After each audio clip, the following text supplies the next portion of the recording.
Bendito Padre, pues te damos muchas gracias por esta tarde, por tu amor, Dios, por tu salvación. Te damos gracias porque estamos reunidos como iglesia para pues, escuchar tu palabra. Te pedimos, Dios, que tú guíes a Miguel y a cada uno de nosotros para estar receptivos y dispuestos, Señor, y a, a obedecerte, Señor, a abrir nuestro corazón y tomar estas enseñanzas para que sean una bendición en nuestras vidas. Te pedimos, Padre, que tú traigas con bien a todas las personas que todavía se van a conectar en esta enseñanza por Zoom y pues guía pues todo lo que tú hoy nos enseñes. Te lo pedimos y agradecemos en el nombre de Jesús.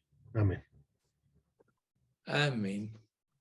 Bueno, como estábamos viendo en este estudio, que es precisamente que nos habla de la seguridad de la salvación, de creciendo en santidad, la vez pasada vimos la seguridad verdadera y falsa, ahora vamos a ver la seguridad de la salvación.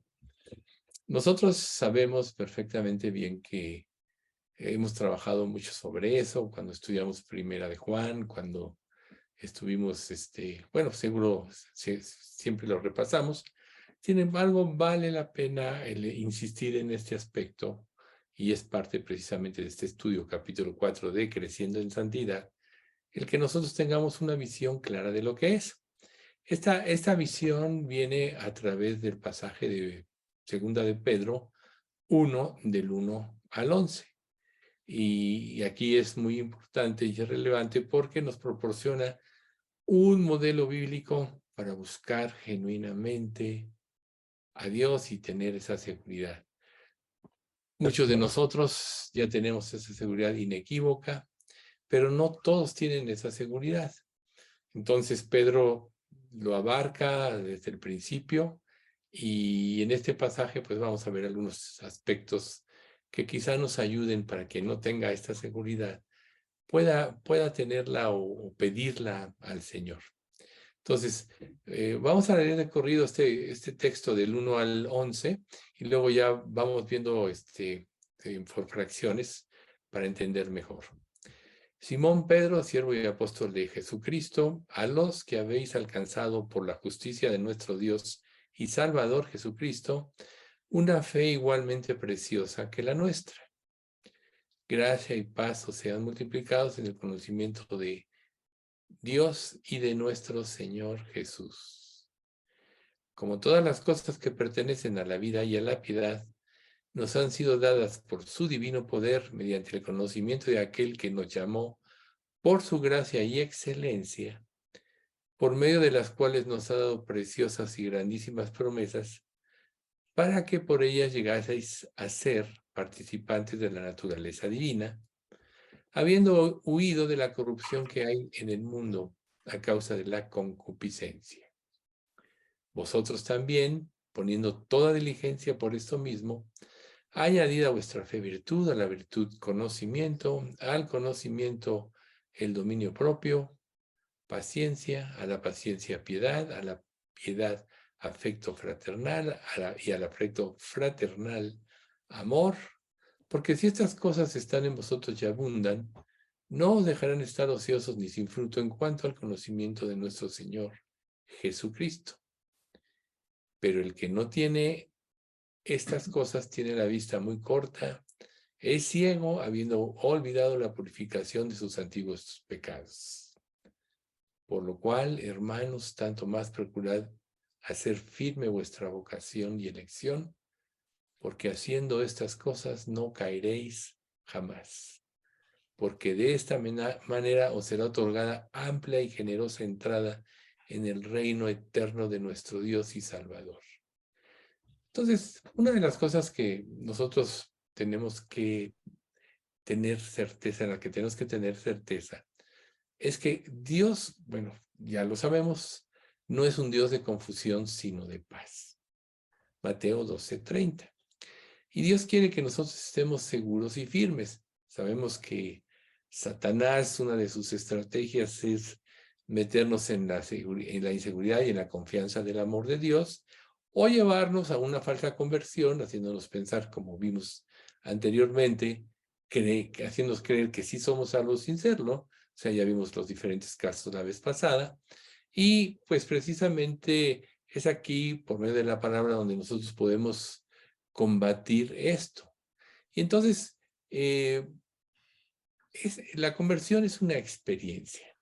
Y los autores bíblicos, o sea, Pablo, Juan, pues los apóstoles en general, principalmente Juan con la primera carta, eh, este, Pablo, pues por ejemplo con Romanos capítulo 8, también vemos aquí a Pedro. Una de las cosas que quieren es que nosotros podamos saber exactamente cuál es nuestra posición delante de Dios.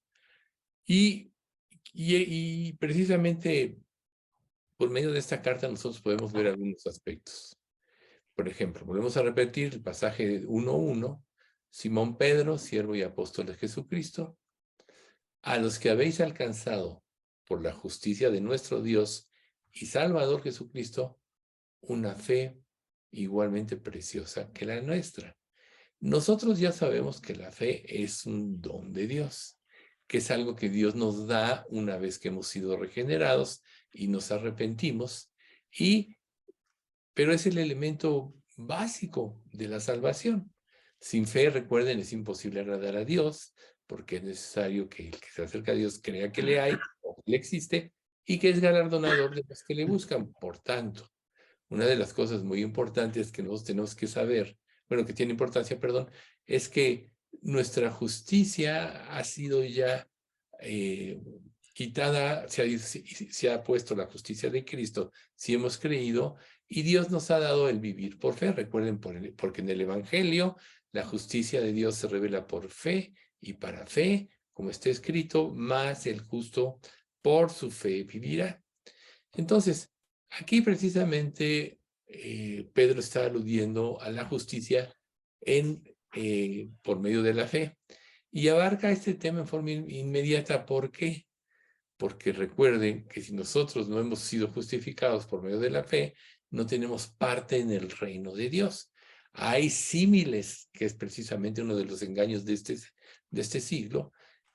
Muchas personas piensan que se tienen que esforzarse en la fe, que tienen que hacer algo para merecer, que ya se arrepintieron porque pidieron perdón sin tener una convicción verdadera. Todas esas cosas son falsas y por eso viene la acción del Espíritu Santo.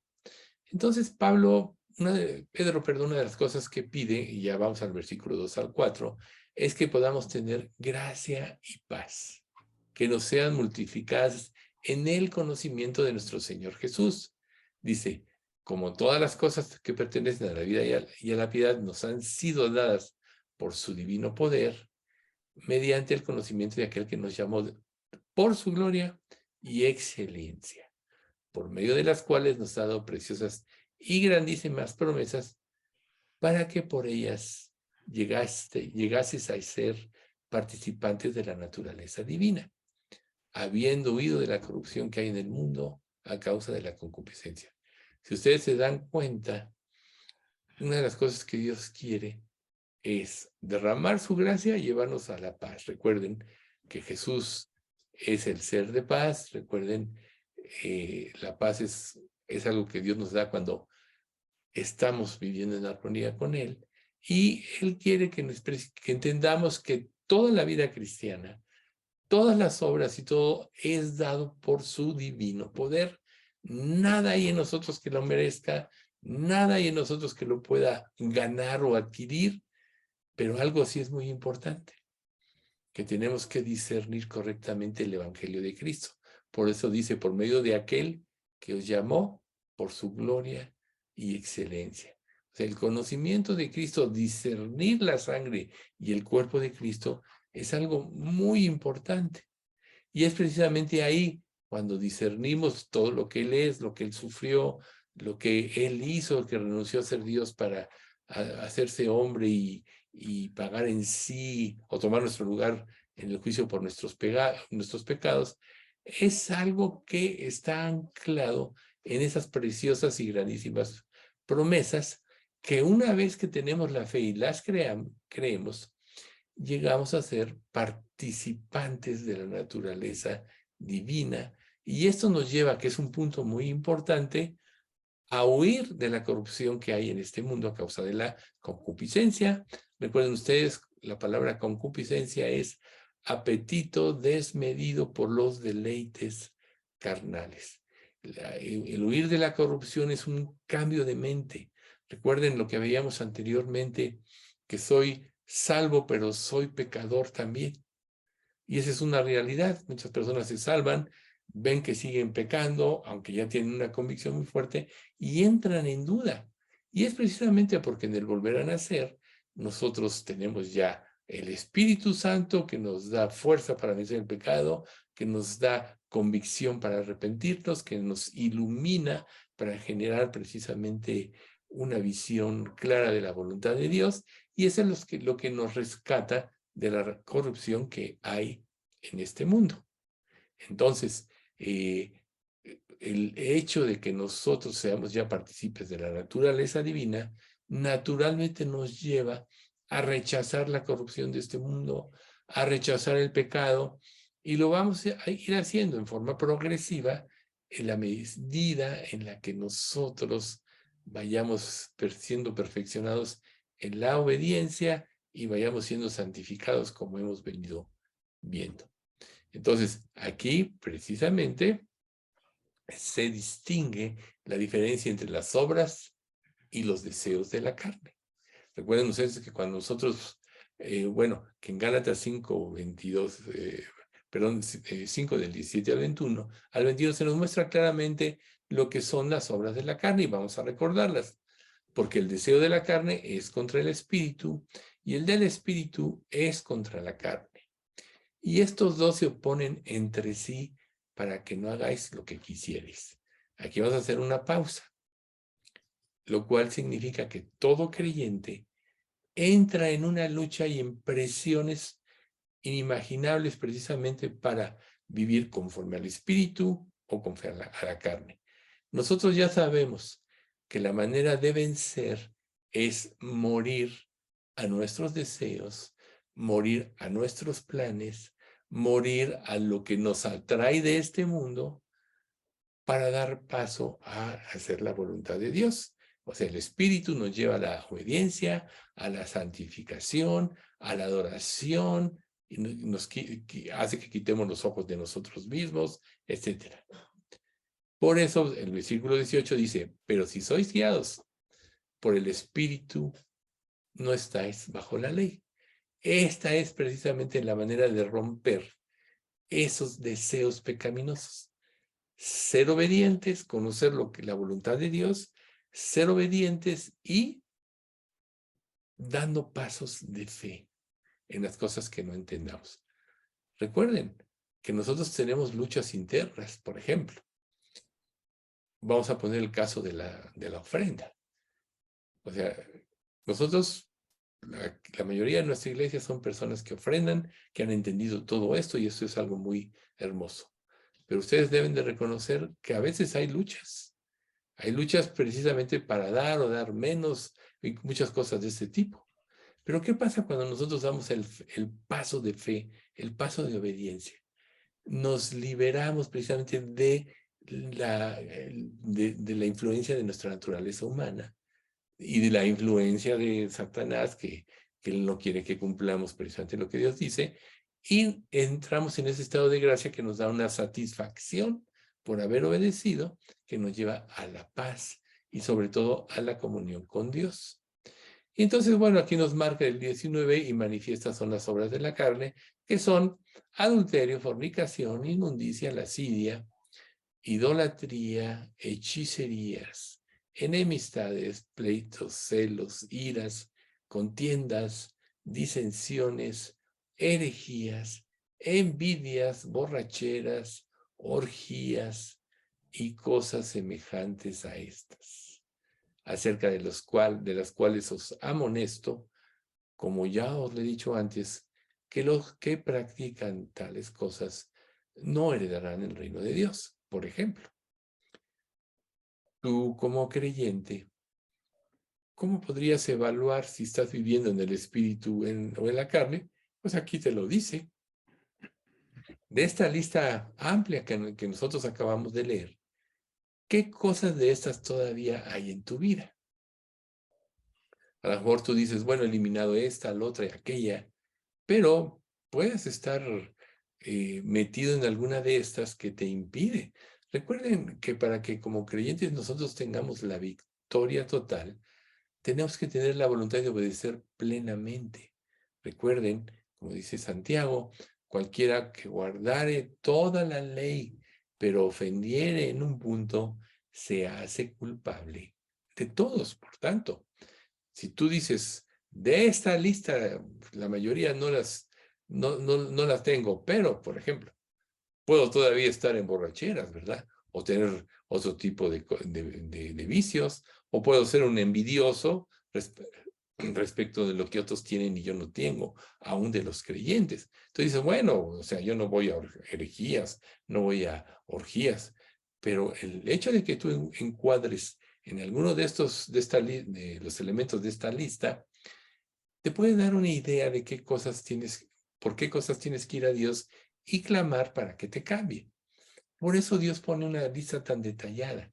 Y estas son las obras de la carne. Recuerden, como lo acabamos de ver, el deseo de la carne es contra el espíritu y el del espíritu contra la carne. Y esto sucede para que nosotros, esta lucha sucede para que no hagamos lo que queremos o lo que quisierais, ¿no? Entonces, ahí está la manera de probarnos. Y claramente la conclusión es, os amonesto, como ya os lo he dicho antes, que los que practican tales cosas no heredarán el reino de Dios. Si tú eres esclavo de estas cosas, si no las puedes dejar, entonces tienes que preguntarte si realmente eres salvo. Y es precisamente aquí, en el versículo 5, donde Pedro vuelve ahora su atención al fruto. Vosotros también poniendo toda diligencia por esto mismo, añadida a vuestra fe, virtud. O sea, ¿qué significa una persona diligente? Una persona dispuesta a hacer lo que se le ordena, una persona inclusive que se adelanta a cualquier orden cuando ve una necesidad que se tiene que cubrir o se tiene que cumplir. Eso es la diligencia, una actitud de servicio, una actitud de agradar a Dios, de agradar a los demás en el sentido de ponerlos antes que a uno, como dice la Escritura. Y entonces, precisamente, es donde esta diligencia nos lleva a las obras que Dios preparó de antemano. Por ejemplo, en Santiago 2:17, la fe, si no tiene obras, es muerta en sí misma.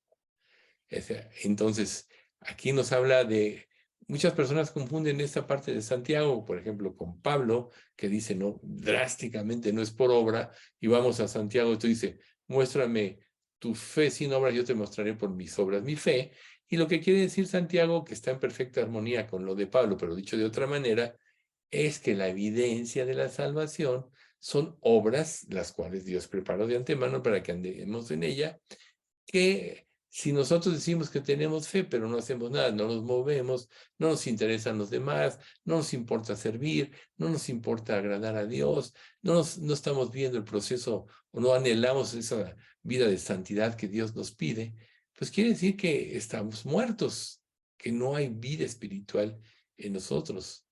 Entonces, ¿qué es lo que nos une a Cristo? Ya sabemos que tenemos el arrepentimiento que mata nuestro orgullo, pero en realidad lo que nos une a Cristo es la fe. Y nosotros, como ya hemos explicado, sabemos que la fe es un don que viene después del arrepentimiento, que viene, que viene después o antes de que Dios nos regeneró, como ya explicamos en el otro estudio del domingo. Entonces, si Dios nos cambió la mente, nos dio el arrepentimiento, viene la fe, pero lo que salva es la fe. Eso es lo que salva. El creer de una manera inequívoca que Cristo tomó nuestro lugar y estar dispuestos a cambiar nuestra vida. A veces una persona dice, sí, yo creo en Cristo, pero ¿qué pasa si no está dispuesto a morir a sí mismo? No está dispuesto a dejar su vida de pecado. Esa no es una fe pura, esa no es una fe que salva. La verdadera fe es como le pasó a Moisés cuando Dios le pidió sacrificar a su hijo Isaac. Es por hacer la voluntad de Dios, aún morir o estar dispuesto a sacrificar aquello que es lo que más le interesaba. Recuerden que Abraham se quejó con Dios. Oye, pero tú me has dado toda esta riqueza y dices promesa, pero no tengo prole, no tengo hijo que me herede y me va a heredar este mayordomo que tengo. Y entonces le dije, vas a tener un hijo. Entonces, ese hijo que nació más o menos 10 años después, ese hijo se convirtió pues precisamente en el que iba a ser heredero de todas las cosas y como ya Dios le había prometido, iba a ser, a través de esa rama iba a venir el Mesías. Entonces, Dios le pide que lo sacrifique, o sea, le pide prácticamente morir absolutamente a todos sus deseos y a lo que más amaba.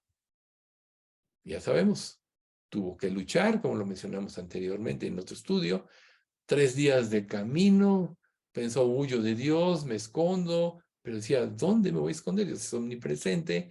Y si Él me está pidiendo esto y me prometió que iba a hacer sobre él mi descendencia, iba a venir el Mesías, entonces lo puede revivir. Eso concluyó y lo dice Hebreos 11, y entonces murió. Y cuando Dios vio que su corazón estaba dispuesto sin duda a obedecer, lo paró y le mostró el sustituto, que es aquel becerro atorado en la zarza, que es el tipo de Cristo, el sustituto, fíjense qué importante. Entonces la verdadera fe implica una muerte a ti mismo, una muerte a lo que eres, a lo que piensas por dar paso a la voluntad de Dios. Y es el único medio por el cual nosotros estamos unidos a Cristo y es donde recibimos todos los beneficios de nuestra salvación. Entonces aquí, muy importante ver cómo juega un papel tan importante la fe. Por eso dice, añadid a vuestra fe. Ese es el primer paso de este pasaje, ¿sí? Sabemos que la justificación solo confirmando, solo es por fe. Jamás permanece sola, porque la justificación, una de las que somos justificados, produce el amor de Dios, que es un amor condicional, y las buenas obras. Y ya sabemos que esas obras, las verdaderas, son las que Dios preparó. Las obras del árbol bueno que es Cristo, ¿no? El árbol se le conoce por sus frutos, así que el árbol bueno da frutos buenos. El árbol malo, que es nuestra naturaleza humana, da frutos malos. Entonces ahí es donde podemos ver qué es lo que está rigiendo nuestra vida. Si Cristo está rigiendo nuestra vida, obviamente tendremos obras, las obras que Dios preparó, y le glorificaremos y podemos vivir por medio de esa fe verdadera.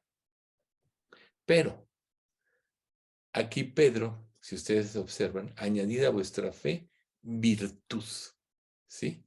Fíjense, me fui al diccionario y vi 3 conceptos interesantes de lo que es la virtud.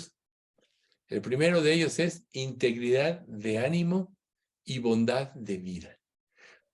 Fíjense, o sea, Dios es absolutamente un ser santo, íntegro, pero Él quiere que seamos totalmente íntegros en nuestra relación con Él. Y esto nos lleva precisamente, si somos honestos en nuestra condición, si nos presentamos delante de Él a cara descubierta, esto nos va a dar precisamente esa integridad que nos va a llevar a Él para reclamar su bondad y va a repercutir en que va a ser un atributo en nosotros.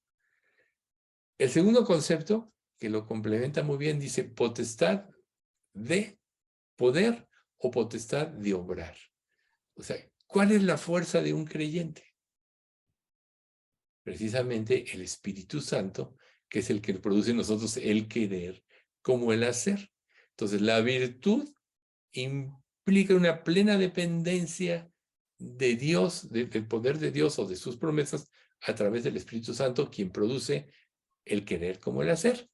Y el tercer concepto, que es también muy interesante, recto modo de proceder. ¿Cuántos de nosotros no estamos todavía muy atorados porque no somos absolutamente rectos en muchas de las cosas que hacemos? Estamos muy atorados. Entonces tú puedes, por ejemplo, en un comentario, ser deshonesto, puedes no decir totalmente la verdad, puedes encubrir una parte de la verdad porque te pone en evidencia y lo que tú quieres es, en tu orgullo quieres tener una imagen muy alta de ti, que no es más que es orgullo, porque en realidad nosotros como creyentes debemos de pretender que se glorifique sea Cristo, y como dijo Juan el Bautista, ¿no? Es necesario que él crezca y que yo mengüe. Cuando sus discípulos le dicen, oye, aquel que bautizaste del Jordán bautiza más discípulos que tú. Y él le dijo, pues sí, o sea, él es el Señor, yo solo soy un siervo, ¿no? Es necesario que él crezca, que yo mengüe. Entonces, para que nosotros tengamos esa virtud, tenemos que ser íntegros en todo lo que hacemos, al grado de que, sin pensarlo, nosotros digamos la verdad, reaccionemos conforme a la verdad, que cuando cometamos una equivocación, inmediatamente lo reconozcamos, y eso implica la bondad de vida, ¿sí? O sea, una persona bondadosa es una persona que siempre quiere el bien de los demás, como es Dios con nosotros, ¿sí?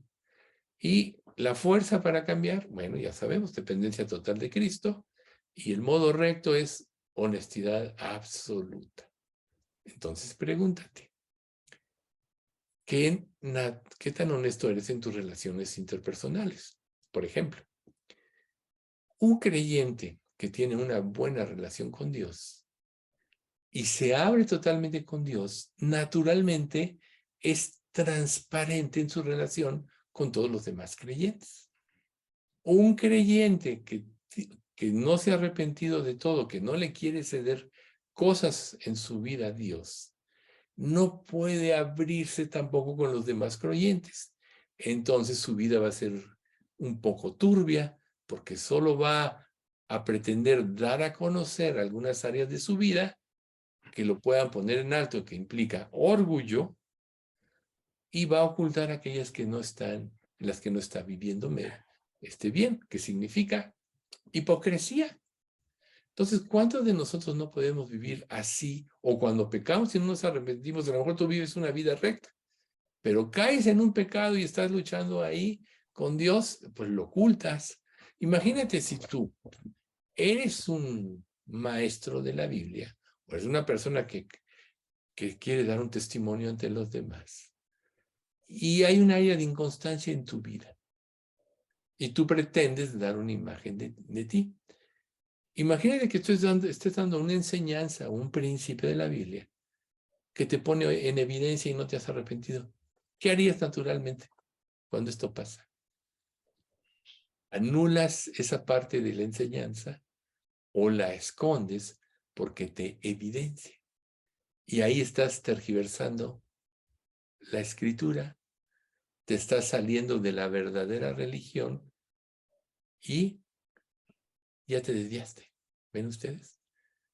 Por eso el modo, o sea, el hecho de ser íntegros es precisamente algo muy importante que nosotros tenemos que ser en nuestra relación con Dios, y automáticamente lo vamos a hacer con los demás.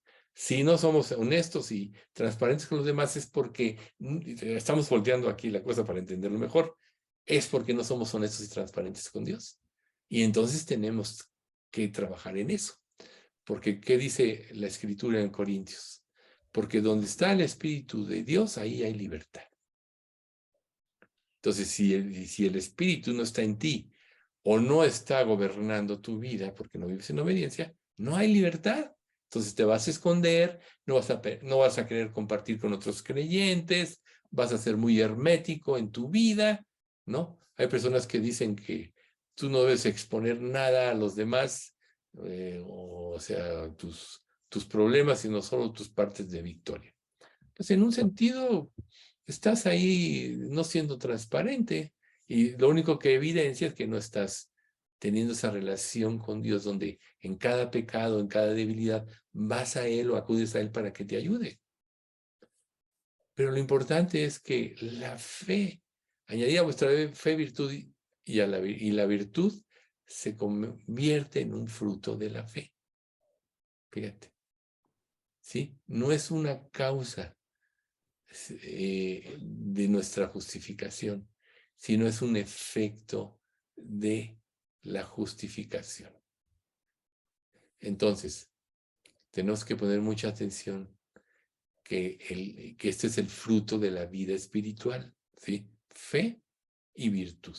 Luego vamos desde los versículos 5 al 7 que dice, vosotros también poniendo toda diligencia por esto mismo, bueno, ya lo había leído, añadida a vuestra fe virtud, conocimiento, al conocimiento dominio propio, al dominio propio paciencia, a la paciencia piedad, a la piedad afecto fraternal y al afecto fraternal amor.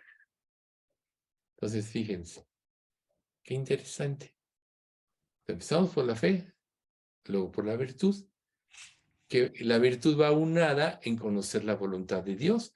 ¿Cómo vas a actuar correctamente si no sabes lo que Dios quiere? Recuerden que es muy importante dentro del conocimiento que nosotros conformemos nuestra vida a lo que Dios nos revela, que es una evidencia de la fe, pero también va a ser una evidencia de la transformación y la santificación. Y el hecho de conocer la verdad, de aplicarla a nuestra vida, nos va a llevar al dominio propio, que en Gálatas es templanza, ¿no?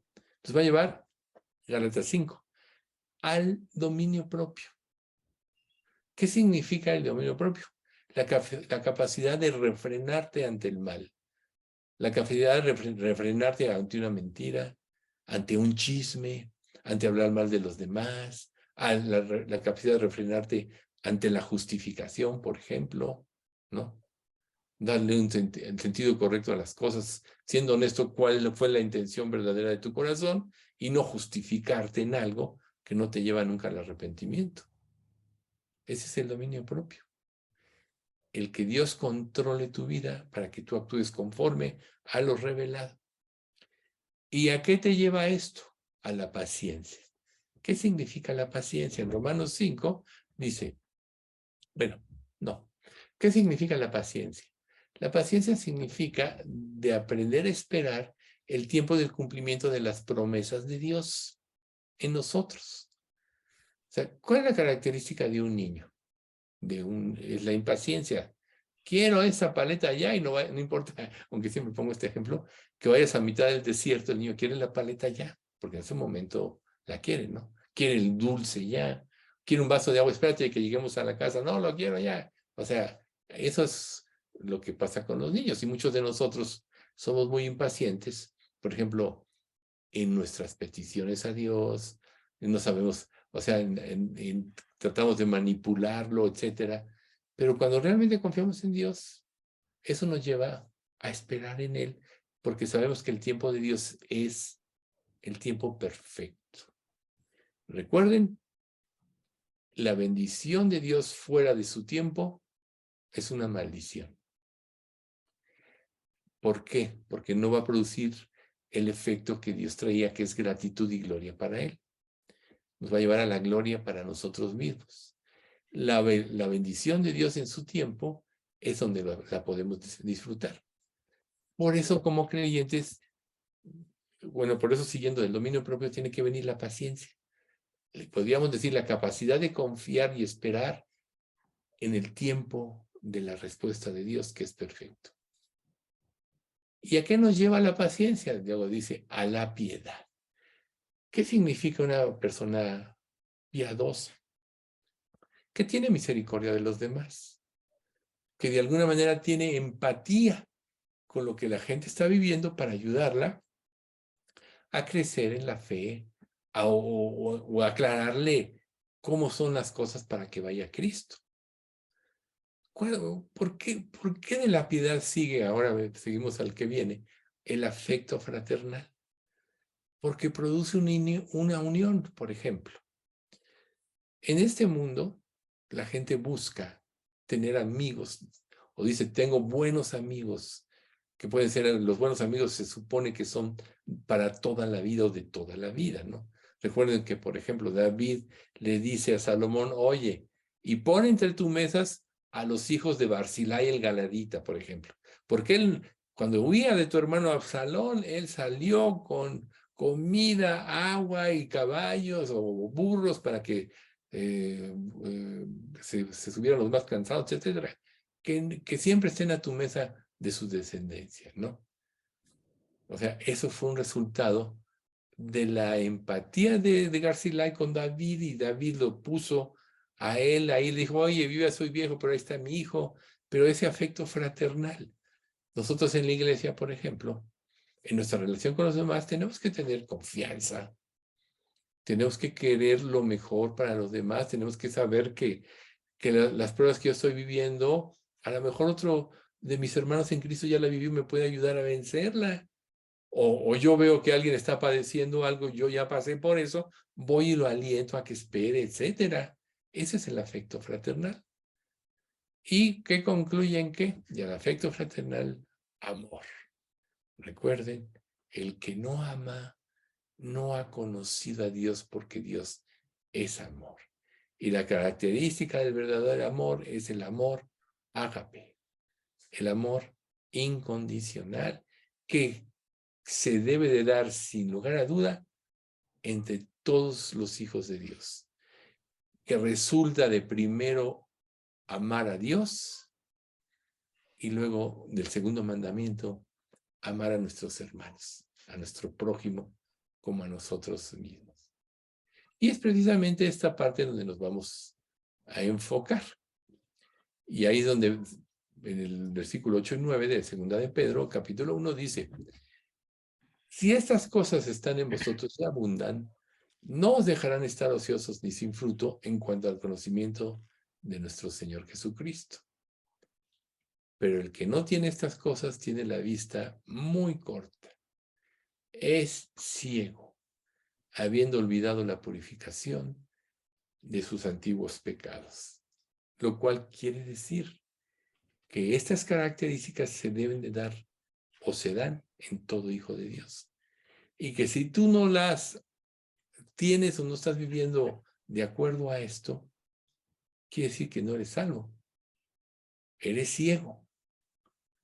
Has olvidado la purificación, o sea, no está Cristo que te limpió, te lavó y lo has apropiado de tus antiguos pecados. Entonces,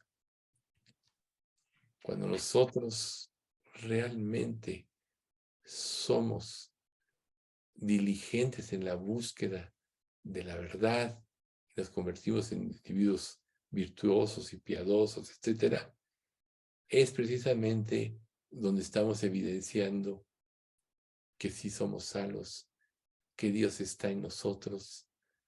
Entonces, ¿qué tan honesto eres en tu relación con los demás? ¿Qué tan transparente eres? Reitero, si no eres transparente con Dios, tú no puedes ser honesto y transparente con los demás. Si no eres honesto con Dios, tampoco eres honesto en tu relación con los demás.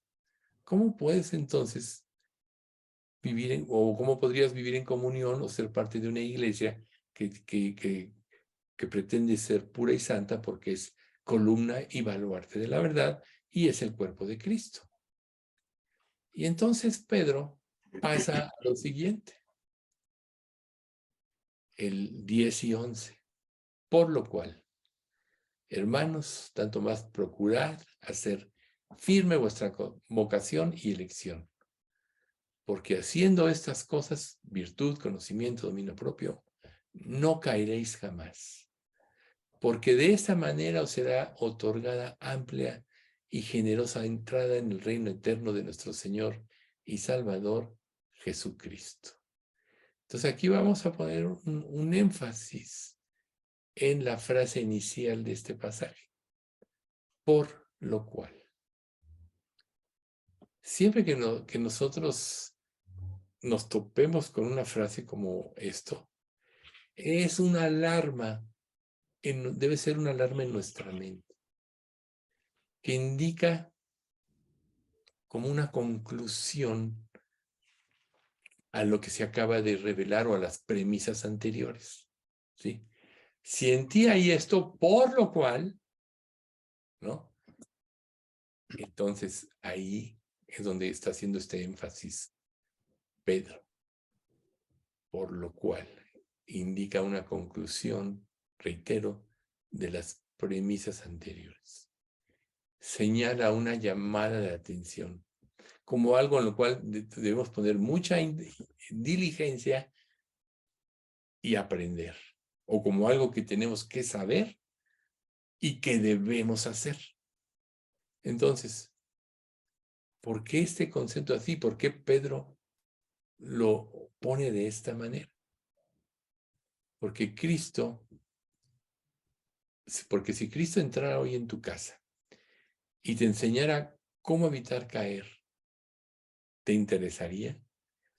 Cuando tú lees la Biblia, realmente vas con esa intención, te interesa lo que Dios te va a revelar, porque Jesús es la palabra y Él nos está hablando. Por eso, mirad lo que oís, ¿no? ¿Sí? ¿Estarías dispuesto a hacer lo que Él te enseña y te muestra o te mostrará? Ahí es donde está el punto. Ahí es por donde Pedro está diciendo, por lo cual, ¿qué tan dispuesto estás tú? Recuerda que la salvación no es un añadido final. Si nosotros vemos el libro de Hebreos, capítulo 6, decimos, dejando ya los primeros rudimentos de la doctrina de Cristo, vayamos adelante a la perfección, que debemos de la doctrina de bautismos, etcétera, porque ya no somos niños. Por eso dice, y el que no tiene estas cosas, bueno, no, dice, todo el que participa de la leche es inexperto en la palabra de justicia. Y entonces ese es el 5.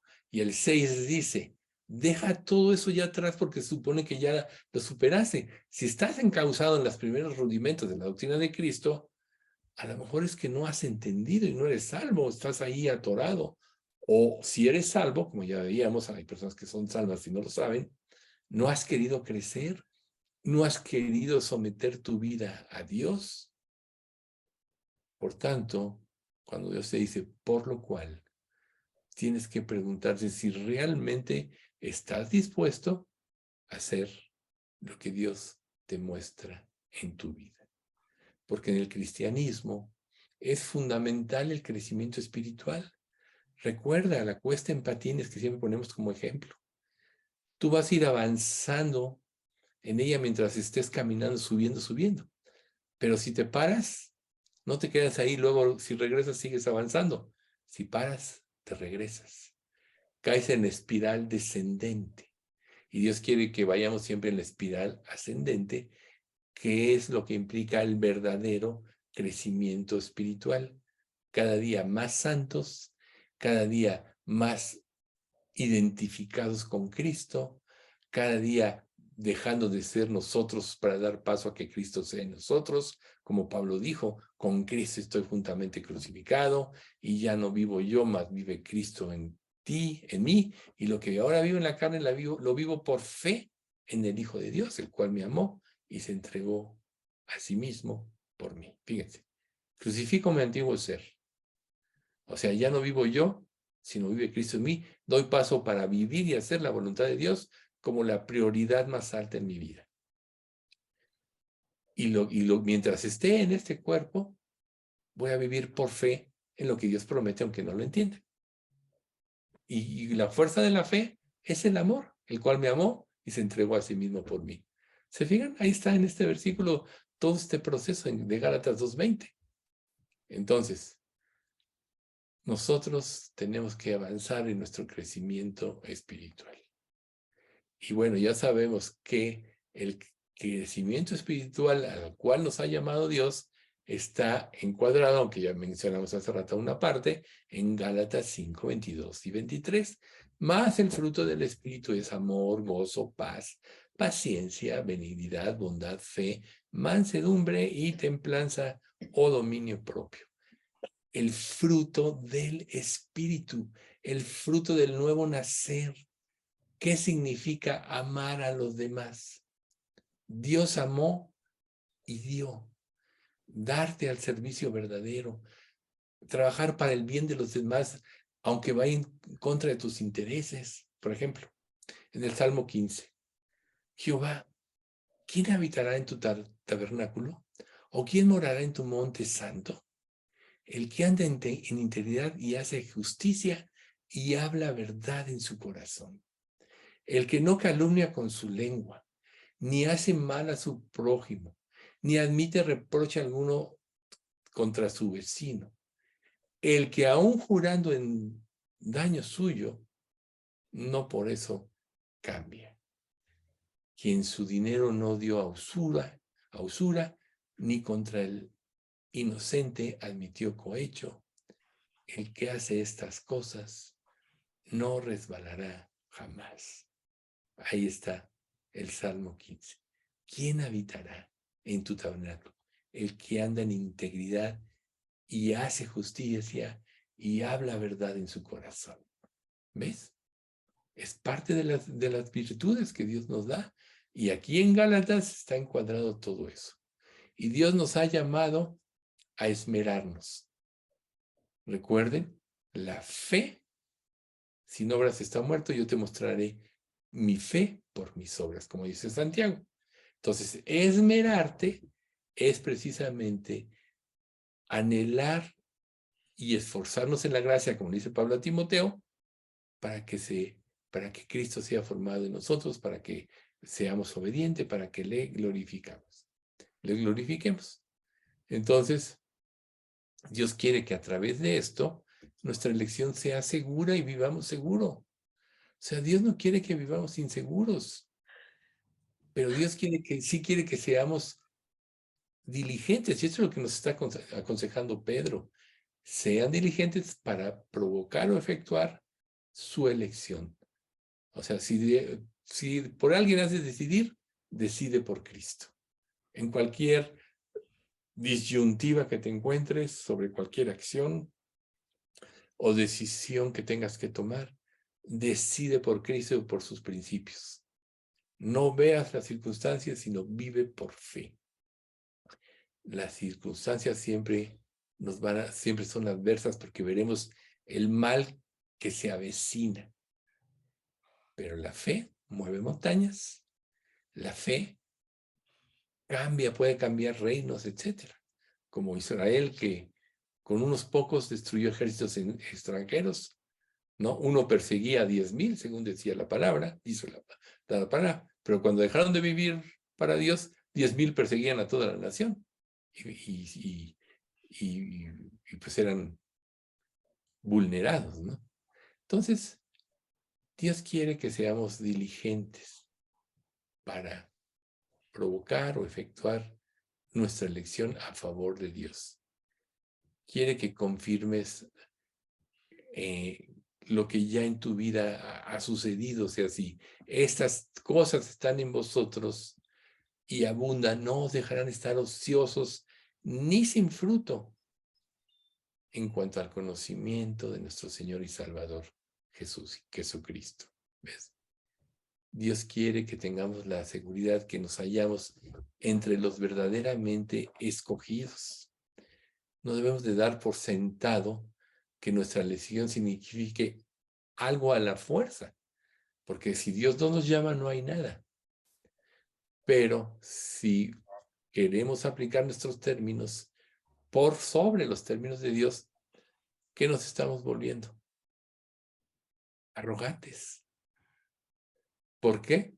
Porque le está diciendo a Dios, mis términos son mejores que los tuyos. Y eso es arrogancia. Eso no te va a llevar a la salvación, ni a que haya en ti ningún fruto espiritual. Recuerden, pobre en espíritu, como dice el Sermón del Monte, es cederle todos tus derechos a Dios. Por eso Pedro insiste en que seamos diligentes.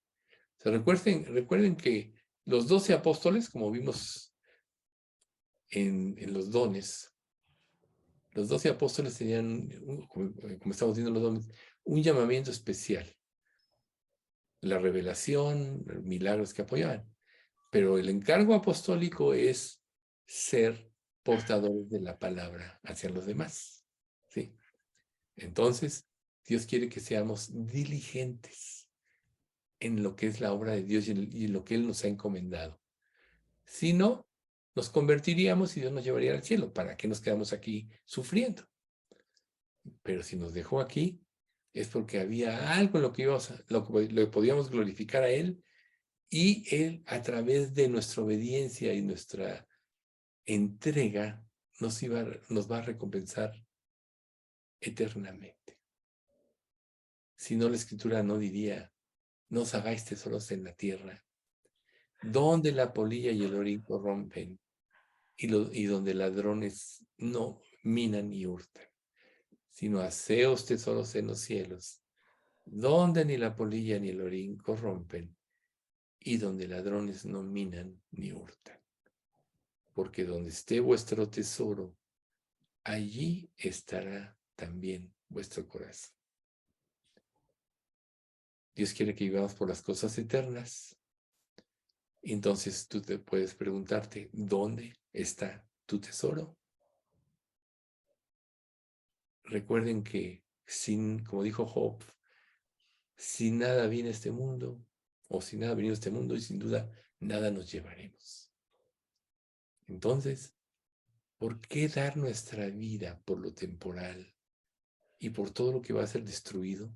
Porque cuando venga el reino milenario, Dios tiene que destruir todo fundamento de pecado. Y este mundo está construido sobre el fundamento del pecado.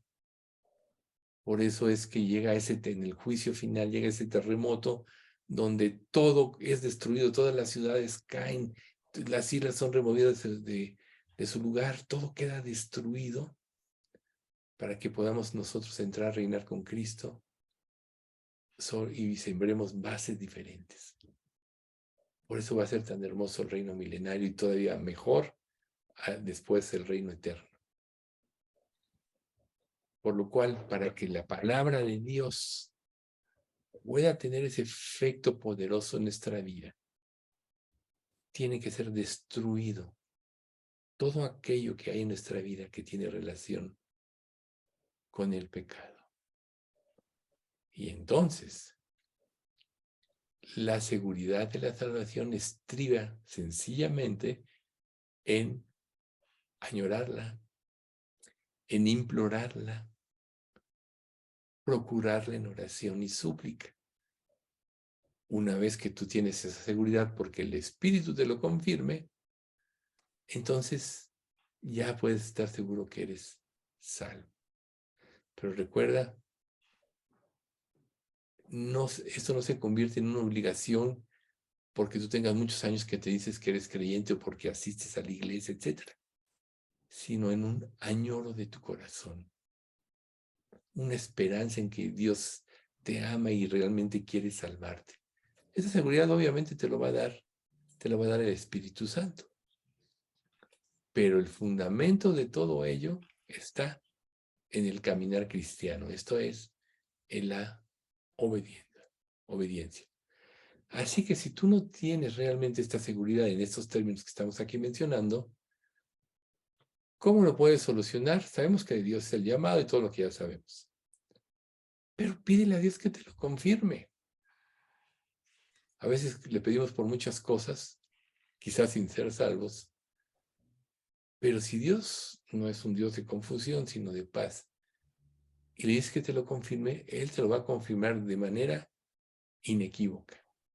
Y el día que lo haga, nadie te va a quitar esa seguridad, porque vas a tener a Dios dentro de ti, que es el sello del Espíritu Santo, y serás salvo.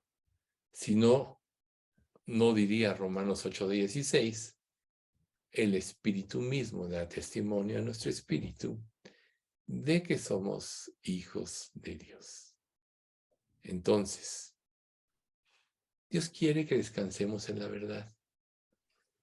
Quiere que descansemos sabiendo que ya estamos reconciliados con Dios, que tenemos paz con Él. Por ejemplo, ¿cómo es tu relación con Dios? ¿Vas a Él con añoro, con esperanza, con gusto?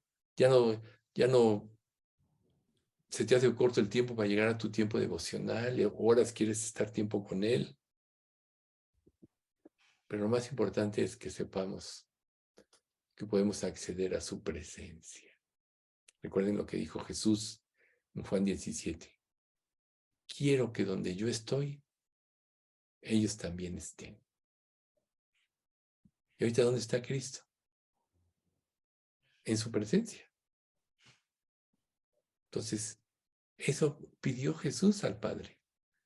Y si nosotros lo añoramos, es lícito. Y si Dios ve tu corazón, recuerda, al corazón contrito y humillado, no despreciarás tú, oh Dios. Esta es la manera que nos podemos relacionar con Dios. Entonces, todo esto que ahorita vimos, todas estas seguridades, son un aliento sólido para el alma cuando buscamos crecer en obediencia, en santidad y en justicia. Que Dios nos ayude a todos. Y una de las cosas por la que no debemos dejar de pedir es porque en nuestra iglesia todos lleguemos a ser salvos. Sería una gran cosa. Sabemos que todas las iglesias están mezcladas de cabritos y de ovejas. Y los cabritos son los incrédulos. Entonces, que Dios nos conceda que todos seamos ovejas en nuestra iglesia. Vamos a dar gracias. Padre bendito, te queremos dar muchas gracias por este estudio. Gracias porque tú siempre estás al pendiente de nuestras vidas y no es de más que nos estés enfrentando a si realmente somos salvos o no, Señor. Sabemos que a los que nos has dado la salvación ya tenemos esa plena seguridad que nadie nos puede quitar. Pero, Señor, tú que conoces todos los corazones de nuestra iglesia, o en todo aquel que escuche este estudio, te pedimos que, Señor, lo lleves al verdadero arrepentimiento, a la verdadera fe, que lo confirmes y lo hagas tu hijo. Así como aquel ladrón, uno se burlaba de Jesús cuando estaban crucificados y el otro dice, pero no temes a Dios que estamos en la misma condenación. Nosotros estamos aquí por nuestros hechos, pero Él injustamente. Entonces le dice, acuérdate de mí cuando entres en tu reino. Así, al que le busca, Dios se acuerda de él y Dios puede decirle al que sinceramente le busca, hoy estarás conmigo en el paraíso. Señor, concédenos esto, cuida nuestra iglesia. Te pedimos especialmente por Pati López, porque hoy tuvo otro tratamiento. Señor, fortalécela. No permitas que tenga muchas molestias ni se sienta débil, antes vela mejorando cada día hasta que se sane. También te pedimos por los padecimientos de todos como ovejas en esta iglesia, que tú nos ayudes, Padre, a sobrellevar todo. Te pedimos, Señor, todo esto en nombre de Cristo Jesús.